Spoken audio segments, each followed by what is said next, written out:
Hermanos, a escudriñar sobre el caso de Judas. El caso de Judas yo quiero llevarlo a el día de hoy, a los tiempos de hoy. Vamos a leer el texto de Judas, pero ahora en San Lucas capítulo 22. Amén, hermanos, San Lucas capítulo 22. Porque en San Mateo, como vimos antes, ¿no?, vemos cómo se le asigna una cantidad que dice la palabra del Señor, una cantidad que eran 30 piezas de plata, ¿no? 30 piezas de plata. En esa cantidad de 30 piezas de plata, ¿no?, nos dice la palabra de Dios de cómo con esa cantidad después compraron un campo. Ya compraron un campo. Entonces, cuando se hace alusión a cuánto era el valor, pues muy probablemente, pues a lo mejor eran a los tiempos de hoy unos 15, 20 mil euros, ¿no? Y da para comprar un campo, ¿no? En aquel tiempo, ese valor de las piezas de plata. Lo que tenemos que aquí recoger es ese espíritu que hay de codicia, hermanos. El espíritu de codicia que hace muchas personas estén guiadas hoy día por ese espíritu de que les mueva únicamente el dinero para hacer las cosas, únicamente el dinero para como meta, como afán, como estilo de vida, únicamente el materialismo. Entonces, cuando vamos a San Lucas capítulo 22, nos dice el versículo del 2 al 6. Vamos a leerlo, hermanos, un versículo yo y otro ustedes, desde el versículo 2 al 6. Dice así la palabra del Señor, San Lucas 22, del 2 al 6. Dice: y los principales sacerdotes y los escribas buscaban cómo matarle, porque temían al pueblo. El 3. Y entró Satanás en Judas, por sobrenombre Iscariote, el cual era uno del número de los 12. Y este fue y habló con los principales sacerdotes y con los jefes de la guardia de cómo se lo entregaría. Ellos se alegraron y convinieron en darle muerte. Y él se comprometió y buscaba una oportunidad para entregarlo a espaldas del pueblo. Amén, hermanos. Vean ustedes aquí cómo la causa que había detrás de Judas era un tema estrictamente monetario, ¿no? Era estrictamente monetario. Judas era una persona que se movía por la codicia y muy cercano a Jesucristo. Muy cercano a Jesús. Acuérdense cuando fue entregado, como dice que con un beso lo iba a entregar. Entonces, si lo entregaba con aquel que me diera un beso es el que, ¿no? Entonces, muy importante que entendamos esa cercanía que quizás no tenía con otro de sus discípulos. Judas, por tanto, también sabía y conocía perfectamente quién era Jesús. Pero lo más importante para él no era Jesús, quién era Jesús, los milagros y el impacto, sino lo más importante para él era el dinero. Si con esos 15.000 o 20.000 euros de la época conseguía tener ciertas metas personales, eso era lo más importante para Judas. Y esto, hermanos, no debemos meditar en ello, porque a veces ni siquiera es por 15 o 20.000 euros. Hay gente que se pierde por mucho menos conociendo la palabra de Dios, conociendo al Señor. Por eso nosotros debemos cada vez más investigar, ¿no?, qué pasó aquí, qué era lo que movía aquí. La primera era el versículo 3, dice: y entró Satanás en Judas. Ese entró Satanás en Judas nos hace referencia a cómo se dejó influir por esas diferencias socioeconómicas, quizá por esa ilusión, por la vanidad, por ese afán de tener dinero. Y es que muchas veces en la sociedad encontramos eso, encontramos cómo nos invita a que tengamos buenos coches, a que tengamos buenas casas, y el único propósito que tenemos como personas es satisfacer esas necesidades. Eso no viene de Dios. Por eso la palabra del Señor nos dice: y entró Satanás en Judas. por sobrenombre Iscariote, el cual era uno del número de los 12. Dice que convino con ellos en darle dinero. Y ese convino con ellos no es que le dieron el dinero por adelantado, sino le dijeron, si tú nos traes a Jesucristo, nosotros te vamos a dar 30 piezas de plata. Entonces, en el versículo 6 dice, él se comprometió y buscaba una oportunidad para entregárselo. ¿Por qué buscaba esa oportunidad para entregárselo? Porque si no, no iba a recibir el dinero. Entonces, este tema también es más complejo. Hay quien entra, hermanos, en un lugar y ve una ocasión de robar algo y coge y roba, ¿no? Entra Satanás ahí, entra esa codicia ahí, entra ese espíritu, ¿no?, de materialismo en la persona y le da por coger algo. Pero muy diferente es aquel que planea, hermanos, premeditadamente cómo hacer algo. ¿Y por qué? Porque esa persona no se está dejando llevar por el momento, sino lo que hay detrás es algo muchísimo más profundo. Esa persona desea y está continuamente meditando para lograr ese objetivo malicioso, en este caso entregar al Señor o robar un banco o robar una casa o lo que sea. Entonces, aquí vemos cómo ese espíritu de robo, ese espíritu de codicia, ese espíritu de materialismo estaba muy impregnado en Judas. Si nos vamos ahora a San Mateo, al capítulo 27, y vamos a leer los primeros versículos, desde el versículo 3 en adelante, vamos a San Mateo, capítulo 27. Aquí nos dice, hermanos, cómo Judas, ¿no? Cómo Judas, después de haber recibido el dinero, después, pero no antes, porque él había seguido todo un proceso hasta llegar a su meta, ¿no?, se arrepiente. Nos dice el versículo 3, entonces Judas, el que le había entregado, viendo que era condenado, se está refiriendo a Jesucristo, devolvió arrepentido las 30 piezas de plata a los principales sacerdotes y a los ancianos, diciendo, yo he pecado entregando sangre inocente. Mas ellos dijeron, ¿qué nos importa a nosotros? Allá tú. Y arrojando las piezas de plata en el templo salió y fue y se ahorcó. ¿Y por qué le ocurrió todo esto a Judas? Porque conocía la palabra de Dios, recapacitó después de todo el impacto que había tenido y se dio cuenta de que eso que había hecho no estaba bien.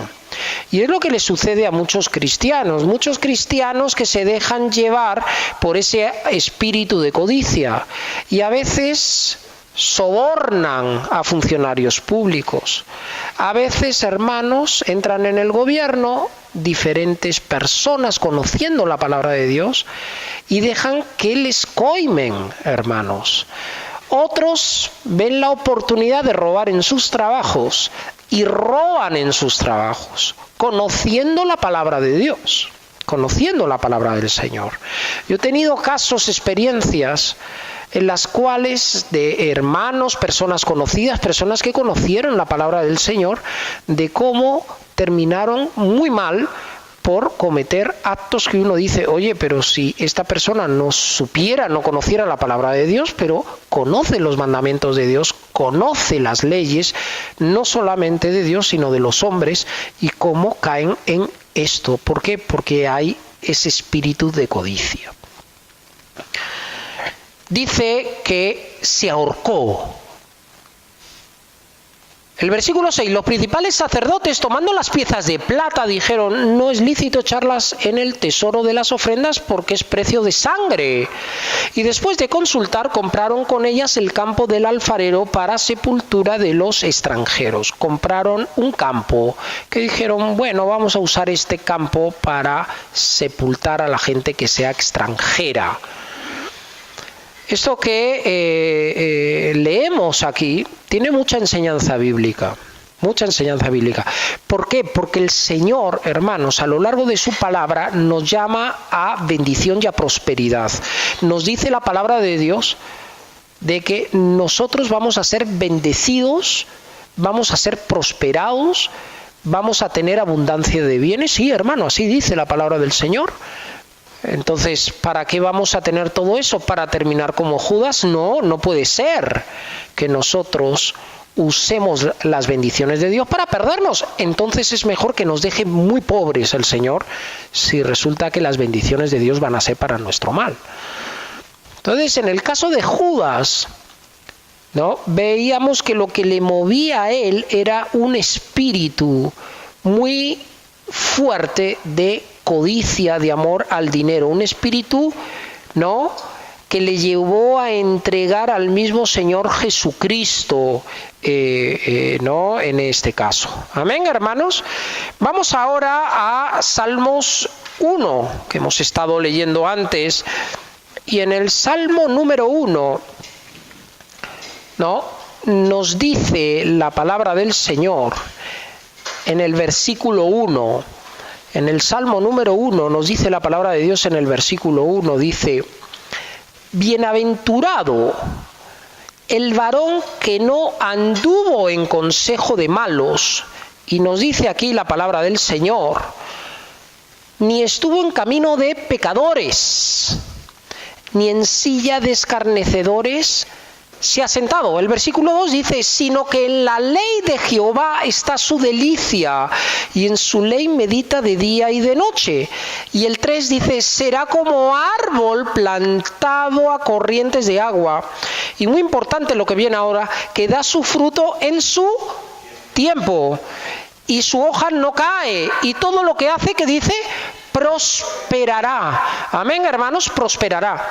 No dice en ninguna parte de la palabra del Señor, he encontrado que diga que para que nosotros seamos salvos tengamos que ser pobres, que para que nosotros seamos salvos, hermano, tengamos que tener, ¿no?, malos trabajos, sueldos ínfimos, no podamos ser empresarios, no podamos, ¿no?, ser prosperados. No dice eso la palabra de Dios. No dice eso la palabra de Dios, sino la palabra del Señor dice que da su fruto en su tiempo y su hoja no cae. Y nos dice, y todo lo que hace prosperará.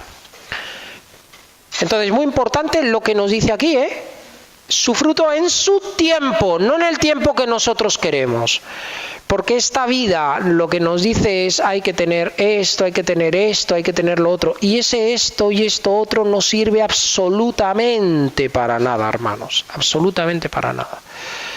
¿De qué sirve tener un coche, hermanos, caro? Para tener que pagar después mantenimiento por las ruedas, que son más caras, el servicio técnico, que es más caro, si te chocan o te rompen una luna resulta que cuesta 5 veces más, si después lo aparcas en un sitio no duermes porque resulta que no sabes si te han robado o no te han robado. Para eso no se puede tener un coche bueno, hermanos. Eso no es una bendición de Dios, es una maldición, hermanos, es una maldición. Sin embargo, el mundo nos hace ver como que eso es lo mejor, y que si nosotros tenemos un coche bueno, vamos a estar en un estado superior. No necesariamente vayamos a estar en un estado superior.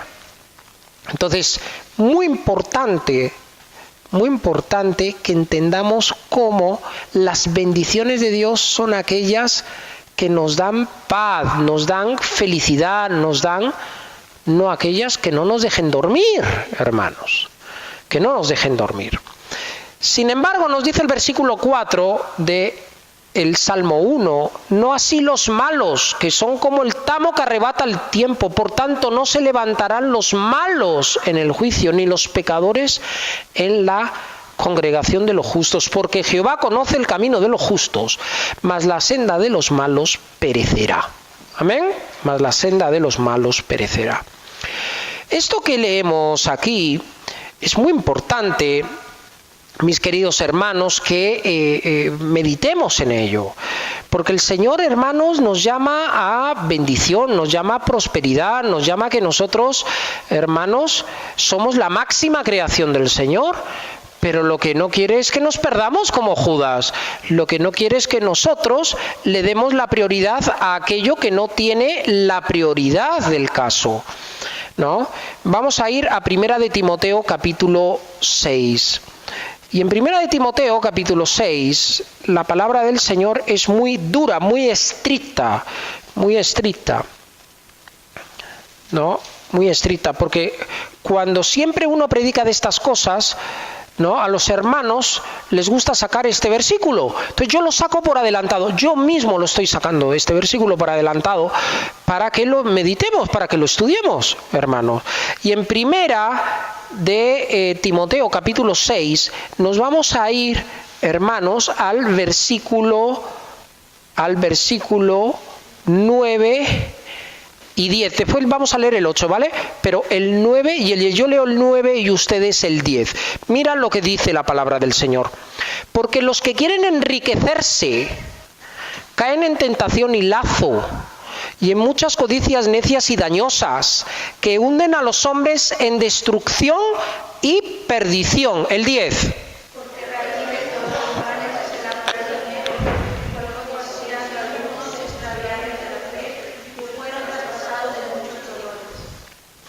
Amén, hermanos. Está clarísimo, está clarísimo. Tener dinero no es una maldición. Ser prosperado, ser bendecido por Dios no es, hermanos, una maldición. Lo que es una maldición es tener amor al dinero, porque la persona que tiene ese amor al dinero, ese amor a las cosas materiales, solamente se mueve por lo material. Solamente se mueve si le dan algo, solamente se mueve si va a lograr un lucro. En su trabajo lo único que le mueve, hermanos, es el dinero. Y esto es muy importante, hermanitos. Hay gente que estudia profesiones y determinadas, ¿no?, trabajos, pues solamente por el dinero. ¿Tú por qué trabajas en esto? Porque se gana mucho. Ah, qué bien, qué bueno. Se gana mucho ya, qué bien. Bueno, pues eso no da la felicidad, hermanos. Eso no da la felicidad. Nosotros tenemos que cumplir roles sociales en la vida. El trabajo es creado por Dios. Y lo más importante no es, hermano, el que nosotros ganemos dinero. Es importante, pero no lo más importante. Lo más importante es que nosotros tengamos amor en nuestro trabajo, podamos hacer nuestro trabajo, ¿no?, o el negocio que tengamos para poder suplir necesidades de la gente, pero no por el dinero, hermanos. Si estudiamos una carrera, que nuestro motor, nuestra motivación no sea el que, bueno, es que yo me meto a médico porque se gana mucho dinero. Yo estuve trabajando, hermanos, como director en una escuela de negocios, y era penoso cómo había algunos chicos que habían estudiado, chicas que habían estudiado determinadas carreras, 5, 6, 7 años, porque sus padres le decían: estudia esto, que aquí vas a encontrar salidas, aquí vas a ganar dinero, aquí te va a ir bien. Y a ellos no les gustaba en absoluto, hermanos, no les gustaba. Una vez me encontré una chica que había estado 7 años estudiando una carrera de médico, ¿no? Y entonces quería hacer un máster en administración. Y yo le pregunté: ¿y por qué estudias esta carrera de médico? Mire, si quiere que le diga la verdad, es que mis padres me obligaron, me insistieron, y estudié los 7 años. De hecho, soy doctora médica en esta especialidad, pero no me gusta la profesión, no me gusta tratar con... ¡Wow! Entonces, la raíz de todos los males, dice la palabra del Señor, es el amor al dinero. El amor al dinero. No dice que si tú tienes dinero, si tú eres millonario, tú te vas a condenar. No dice eso la palabra del Señor. Nos dice que en el versículo 9, porque los que quieren enriquecerse caen en tentación y lazo, como cayó Judas, y en muchas codicias necias y dañosas, que hunden a los hombres en destrucción y perdición. Porque raíz de todos los males es el amor al dinero, el cual, codiciando algunos, se extraviaron de la fe y fueron traspasados de muchos dolores. Y por eso, cuando tenemos ese enriquecimiento, esa oportunidad de enriquecernos ilícitamente, si nosotros no tenemos muy claros cuáles son nuestras prioridades en la vida, si lo primero es Dios, cae la persona. Por eso vemos, hermanos, cómo se desmembrena la corrupción, y de forma tan masiva muchas veces. En Latinoamérica, en estos tiempos, hay una empresa en Brasil que se llama Odebrecht, que en todos los países que ha ido, en todos ha arrasado con todos los funcionarios con los cuales ha trabajado. Con todos los, ¿no? En Venezuela, en Colombia, en Perú, ¿no? Pillaron a la empresa empezó a testificar todo lo que había hecho, y hoy día están todos metidos en la cárcel, muchos de los funcionarios, y todos habían caído porque a uno le habían dado $100.000, a otro le habían dado 200.000, a otro le habían dado $1 milloncito. ¿Cómo puede ser? Personas que tenían estudios, personas que tenían dinero, que eran adineradas, personas que no les faltaba de nada, pero les ponían un maletín ahí de $100.000, de $200.000, y caían, hermanos, y caían. Y eso es muy importante, que nosotros entendamos cómo quien quiere enriquecerse caen en tentación y lazo, dice la palabra del Señor. Y eso no da paz, no da tranquilidad, porque es dinero mal habido, es dinero que no viene de Dios. Amén. Que no es un fruto que se ha recogido a su tiempo, no es una prosperidad que viene de Dios.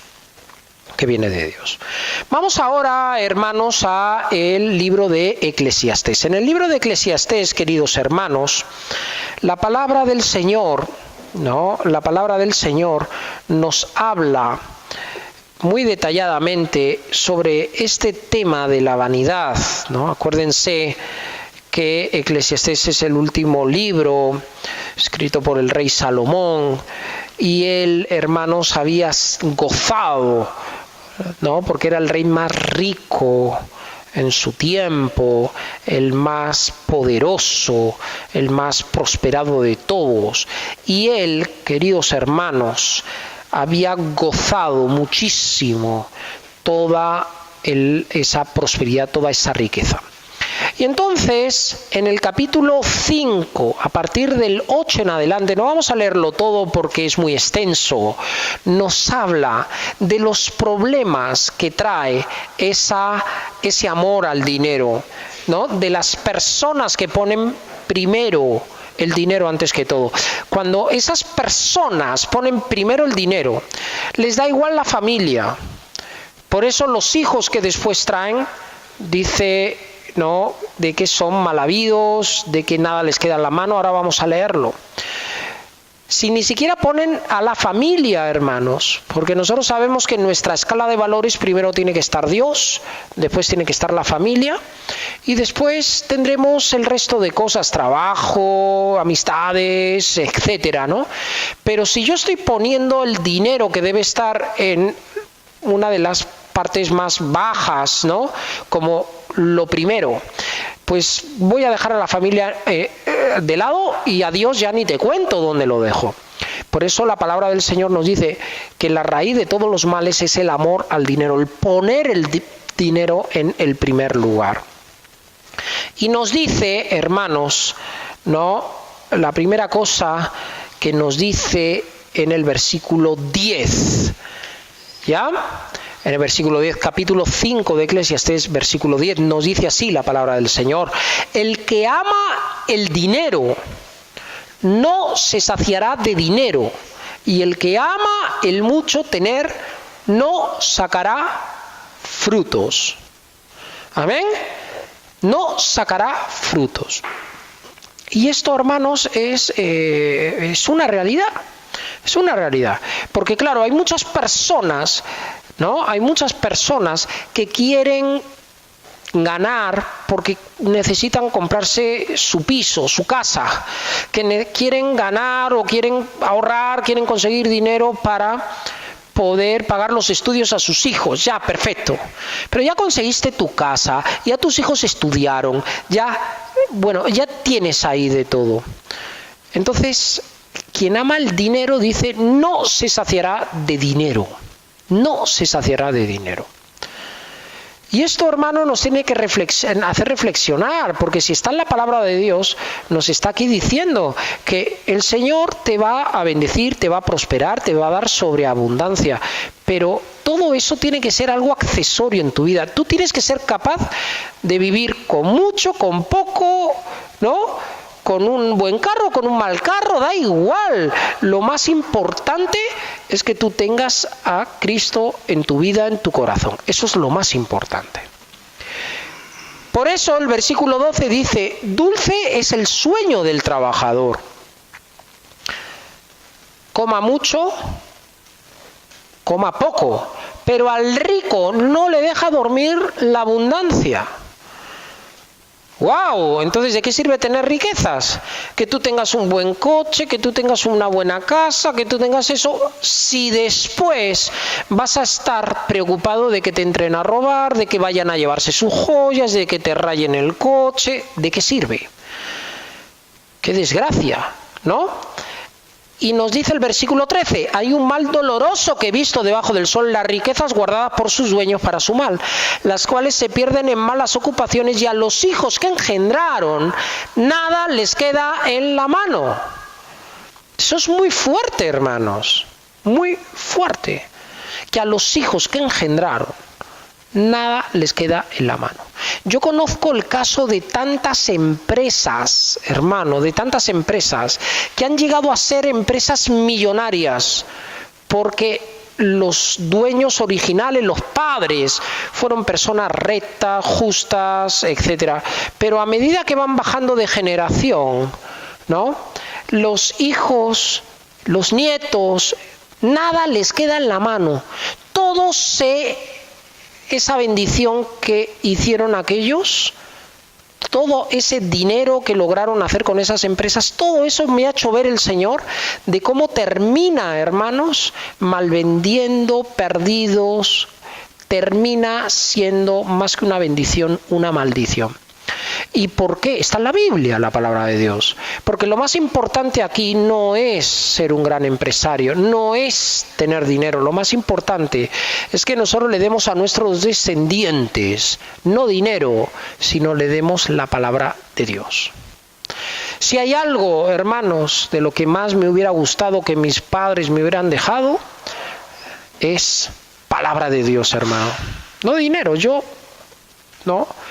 nunca, hermanos, no he puesto ni veo a la gente que diga, ay, me hubiera gustado de que mi padre o mi madre me hubiera dejado mayor herencia. Nunca he escuchado a nadie hablar así. Nunca he escuchado. Ay, que hubiera sido más rico mi padre y que me hubiera dejado más herencia, más dinero. Nunca he escuchado eso. Sin embargo, hermanos, sí, qué alegría es cuando escuchas a alguien que dice, sí, mi padre, mi madre, yo vengo a la iglesia porque mi madre desde pequeñito me trajo a la iglesia. ¡Wow! ¿Y cómo lo dice esa persona, hermanos? ¿Cómo lo dice?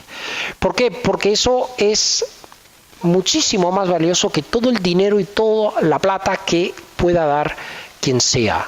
Y la palabra del Señor nos dice de que es un mal doloroso. Así empieza este versículo 13. Un mal doloroso. Amén. ¡Wow! ¿Cómo es la palabra de el Señor? ¿No? ¿Cómo es? Por eso, en 1 Timoteo, en el capítulo 6, nos dice que mientras tengamos sustento y abrigo, estemos contentos con ello, porque lo más importante no es tener dinero. Lo más importante es que nosotros no tengamos a Dios en nuestra vida, a Dios en nuestro corazón. Vamos a los 10 mandamientos, vamos a Éxodo capítulo 20. Y en Éxodo capítulo 20, ¿no? Ustedes saben que los 10 mandamientos son como la Constitución, es decir, son los 10 mandamientos escritos por el mismo dedo de Dios, y de esos 10 mandamientos parten después, ¿no?, preceptos, etcétera, y ningún mandamiento va a poder contradecirse con lo que digan los 10 mandamientos. ¿Por qué? Porque son los 10 mandamientos de Dios. Los 10 mandamientos de Dios. Y el primer mandamiento de todos, mira lo que te dice. Está en el versículo 3, capítulo 20, versículo 3, ¿no? Y hay 2 mandamientos aquí que nos están hablando de esto, que es muy importante. Ya, el primero de ellos es: no tendrás dioses ajenos delante de mí. No tendrás Dios. Ese es el primer mandamiento de los 10. ¿Ya? El primer mandamiento primero es Dios. Entonces yo no puedo tener a mi trabajo antes que a Dios. Si mi trabajo me impide buscar a Dios, porque me quita tiempo, porque lo que se hace en ese trabajo no es de agrado a Dios. Porque, hermanos, en ese trabajo se hacen cosas ilegales, de contrabando, narcotráfico, se violan leyes, ¿no?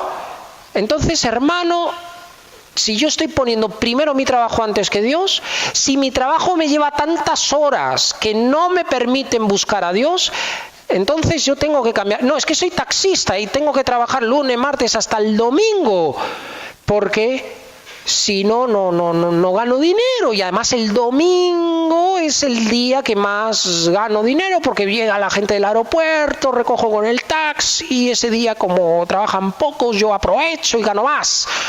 Pues sabes una cosa, ¿no? La palabra del Señor nos dice: no tendrás dioses ajenos delante de mí. Si te están poniendo un maletín delante con dinero, ¿no? Si te están obligando por dinero a hacer algo y tú estás aceptando en contra de lo que dice la palabra de Dios, tú estás poniendo al Dios dinero delante que a Dios. Con lo cual el mandamiento número 1 te dice: no tendrás dioses ajenos delante de mí. ¿Ok? El mandamiento número 4, el cuarto, que está en el versículo 8, nos dice: acuérdate del día de reposo para santificarlo. 6 días trabajarás y harás toda tu obra. Mas el 7º día reposo para Jehová tu Dios, no hagas en él obra alguna. Tú, ni tu hijo, ni tu hija, ni tu siervo, ni tu criada, ni tu bestia, ni tu extranjero, que están dentro de tus puertas. Porque en 6 días hizo Jehová los cielos y la tierra, el mar y todas las cosas que en ellos hay, y reposó en el 7º día. Por tanto, Jehová bendijo el día de reposo y lo santificó. Entonces es muy importante, hermanos, que entendamos cómo tenemos que trabajar 6 días, y uno de ellos es para Dios. Uno de ellos es, hermano, tenemos que paralizar, tenemos que dedicarlo para el Señor. ¿Por qué? Porque si yo estoy trabajando también hasta el domingo, hermanos, estoy poniendo primero otras cosas antes que Dios. Dios nos lo está mandando en uno de los 10 mandamientos.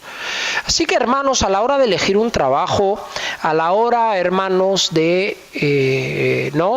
dedicar tiempo a Dios, pensemos en esto. El Señor a mí me ha probado. Cuando yo era profesor universitario, a mí me ofrecieron trabajar sábados y domingos y duplicaba mi sueldo. Un profesor universitario a lo mejor gana casi $2,000, pero claro, yo como tengo tantos hijos, hermano, y me ofrecieron 4,000. Ustedes se imaginan, 4,000 suena diferente, ¿verdad? Así me dijeron: ¿tú quieres ganar, Miguel Ángel, $4,000 mensuales? Y los ojos se me empezaron ahí a voltear, ¿no? ¡Qué bien! Y llegué a casa, le dije: oye, esposa mía, mira, si llego los sábados y domingos y trabajo dando clases aquí, gano $4,000 al mes.